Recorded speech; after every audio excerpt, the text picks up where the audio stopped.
Hello everyone, আমি রঞ্জিত কুমার ঘোষ আর আপনারা দেখছেন রঞ্জিত মনিটর ইউটিউব চ্যানেল। ভিডিওটা যদি ভালো লাগে তাহলে অবশ্যই সাবস্ক্রাইব করবেন এবং বেশি বেশি শেয়ার করবেন।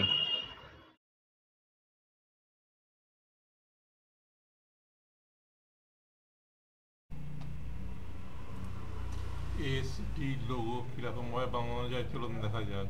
প্রথমে টেক্সট টুলে ক্লিক করলাম, করার পর এখানে এস ডি লিখে নিলাম। পিক টুলে ক্লিক করে এটাকে বড় করে দিলাম, করার পর এখানে টেক্সট আমি চেঞ্জ করে নিচ্ছি।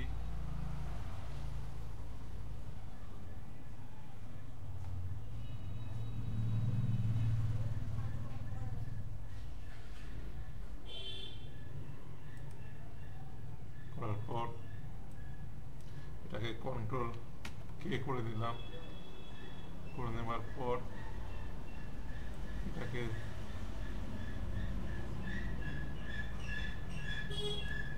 করে নেওয়ার পর এটাকে বর্ডার দিতে হবে।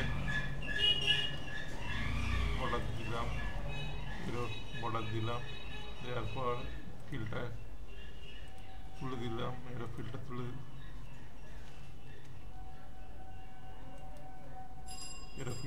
দিলাম। দেওয়ার পর এগুলোকে গ্রুপ করে নিলাম, কন্ট্রোল জি করে গ্রুপ করে নিলাম।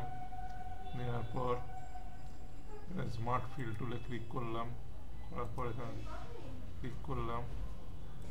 এইটা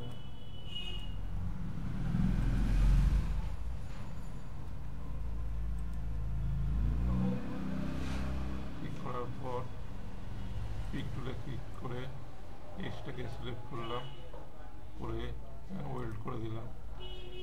করার পর এবার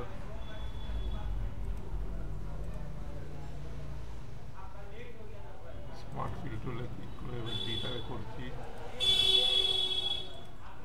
করার পর আবার পিক টুলে ক্লিক করে ডিটা সিলেক্ট করে নিয়ে ওয়েল্ড করে দিলাম। তারপর ডি এর কালারটাকে চেঞ্জ করে দিলাম। এইভাবে এস আর ডি লোগো কোরাল তৈরি করতে হয়।